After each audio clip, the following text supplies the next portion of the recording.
11वां श्लोक। अध्यात्म ज्ञान नित्यत्वम् अध्यात्म ज्ञान नित्यत्वम् तत्व ज्ञानार्थ दर्शनम् तत्व ज्ञानार्थ दर्शनम् एतज्ज्ञानमिति प्रोक्तम् एतज्ज्ञानमितं प्रोक्तम् ज्ञानं वदतोऽन्यथा ज्ञानं यततोऽन्यथा। भगवान कहते हैं कि अध्यात्म ज्ञान में नित्य स्थिति और तत्व ज्ञान के अर्थ रूप परमात्मा को ही देखना, यह सब ज्ञान है। भगवान की ध्यान में मग्न होने का प्रयास और भगवान को प्राप्त हो जाना, ये सब ज्ञान की ही श्रेणी में है। तो कहते हैं कि जो इससे विपरीत है वो अज्ञान है, और ऐसा कहा जाता है भगवान को पाने के अतिरिक्त जो क्रियाएं हैं वो सब अज्ञान ही है। ज्ञेयं यत्तत् प्रवक्ष्यामि ज्ञेयं यत्तत् प्रवक्ष्यामि यज्ञात्वामृतमश्नुते यज्ञात्वामृतमश्नुते अनादिमत्परं ब्रह्म अनादिमत्परं ब्रह्म न सदुच्यते नासदुच्यते। और हे अर्जुन, जो जानने योग्य है तथा जिसको जानकर मनुष्य परमानंद को प्राप्त हो जाता है, अर्थात भगवान को जानकर परमानंद को प्राप्त हो जाता है, उसको मैं भली भांति कहूँगा वह अनादि वाला परम ब्रह्म न सत ही है और न असत ही है, ऐसा कहा जाता है। सर्वतः पाणिपादं तत् सर्वतः पाणिपादं तत् सर्वतोक्ष शिरोमुखम् सर्वतोक्ष शिरोमुखम् सर्वतः श्रुतिमल्लोके सर्वदा श्रुतिमल्लोके सर्वमावृत्य तिष्ठति सर्वमावृत्य तिष्ठति। इस श्लोक में भगवान के विश्व स्वरूप का वर्णन करते हैं। भगवान अपने का सर्वतः पाणिपादम तत्, जिनके सब दिशाओं में हर जगह हाथ पांव है, यानी भगवान सर्वत्र जो चाहे सब कर सकते हैं, उनके हाथ पांव सर्वत्र हैं। सर्वतः पाणिपादम तत्, पाणि माने हाथ, पाद माने पैर, सर्वतोक्ष शिरोमुखम, अक्ष कहते हैं आंखें, नेत्र को, और सिर और मुख, भगवान की आंखें, सिर, मुख सब जगह है, यानी उनके अतिरिक्त कहीं कुछ नहीं है, सब उनकी दृष्टि में है। सर्वतः श्रुतिमान लोके, और भगवान के कान भी सर्वत्र हैं, सबकी हृदय की आप बात भी सुनने वाले हैं भगवान। सर्वमावृत्य तिष्ठति, इसके बाद और भी बड़ी बात कहते हैं कि भगवान सबको समेट करके अपने में ही स्थित कर रखे हैं, यानी सारा संसार, सारे ब्रह्मांड भगवान में ही है।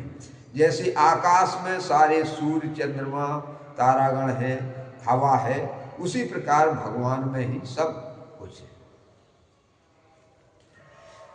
सर्वेन्द्रिय गुणाभासम सर्वेन्द्रिय गुणाभासम सर्वेन्द्रिय विवर्जितम सर्वेन्द्रिय विवर्जितम असक्तम सर्वभृत्यैव असक्तं सर्वभृत्यैव निर्गुणं गुणभोक्तृ च निर्गुणं गुणभोक्तृ च।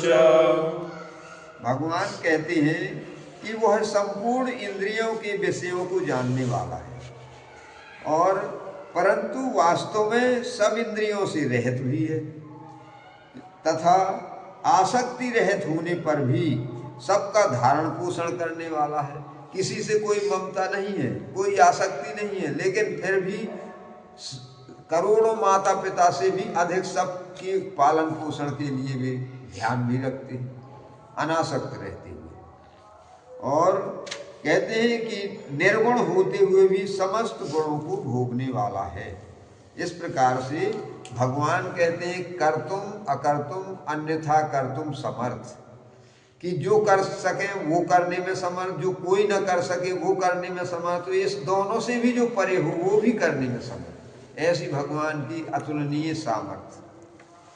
बहिरन्तश्च भूतानां बहिरन्तश्च भूतानाम् अचरं चरमेव च अचरं चरमेव च सूक्ष्मत्वात् तद्विज्ञेयं सूक्ष्मत्वात् तद्विज्ञेयं दूरस्थं चान्तिके च तत्। दूरस्थं चान्तिके च तत्। भगवान कहते हैं कि वो है चराचर समस्त भूतों के भीतर बाहर परिपूर्ण है। भगवान सब में परिपूर्ण है और चर अचर रूप भी वही है, और वो है सूक्ष्म होने से अभिज्ञेय है, यानी उसे पूरी तरह से कोई जान भी नहीं सकता, तथा अति समीप में और दूर भी स्थित है। यानी भगवान सर्वत्र हैं, उनको कोई ये नहीं कह सकता कि यहाँ नहीं है, यहाँ वे नहीं जान सकते, ऐसा कोई स्थान नहीं। हृदय के भीतर की भी बात भगवान जानते हैं। अविभक्तं च भूतेषु अविभक्तं च भूतेषु विभक्तं इव च स्थितं विभक्तं च स्थितं भूतभृत्य च तज्ज्ञेयं भूतभृत्य च तज्ज्ञेयं ग्रसिष्णु प्रभविष्णु च ग्रसिष्णु प्रभविष्णु च। कहते हैं कि वह परमात्मा विभाग रहित एक रूप से आकाश के सदृश परिपूर्ण होने पर भी चराचर संपूर्ण भूतों में विभक्त सा स्थित है, ऐसा प्रतीत होता है। तथा वह जानने योग्य परमात्मा विष्णु रूप से समस्त भूतों का धारण पोषण करने वाला है, और रुद्र रूप से संहार करने वाला, तथा ब्रह्मा रूप से सबको उत्पन्न करने वाला है। यानी सारी सामर्थ्य भगवान में ही है। भगवान ही जिसे जो सामर्थ्य दे देते हैं वो काम करने में समर्थ हो जाता है, लेकिन शक्ति सब भगवान से ही सबको प्राप्त होती है। ज्योतिषामपि तज्ज्योतिः ज्योतिषामपि तज्ज्योतिः तमसा परमुच्यते तमसा परमुच्यते ज्ञानं ज्ञेयं ज्ञानगम्यं ज्ञानं ज्ञेयं ज्ञानगम्यं हृदि सर्वस्य विस्थितं। हृदि सर्वस्य विस्थितं।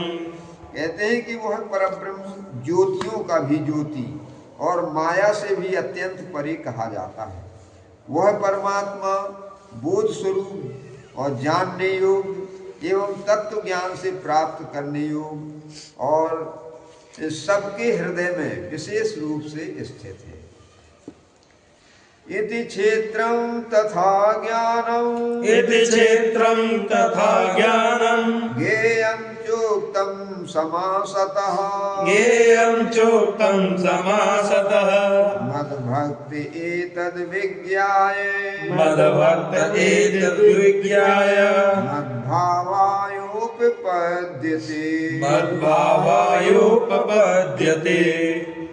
हे अर्जुन, इस प्रकार क्षेत्र और ज्ञान और जानने योग्य परमात्मा का स्वरूप ये संक्षेप से कहा गया। मेरा भक्त इसको तत्व से जानकर मेरे स्वरूप को प्राप्त हो जाता है, अतः मेरा साक्षात्कार कर लेता है।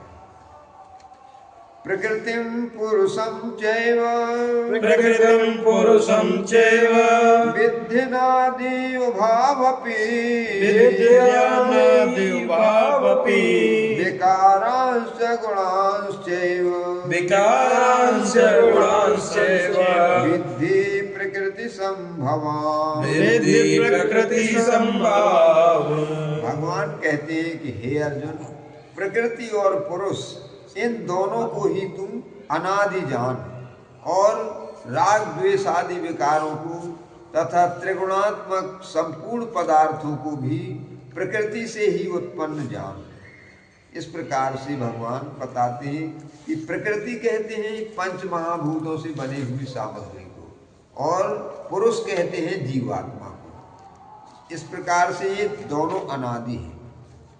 कार्य करण कर्तृत्वे कार्य करण कर्तृत्वे हेतु प्रकृति रुच्यते हेतु प्रकृति रुच्यते पुरुषः सुख दुःखानां पुरुषः सुख दुःखानां भोक्तृत्वे हेतुरुच्यते भोक्तृत्वे हेतुरुच्यते।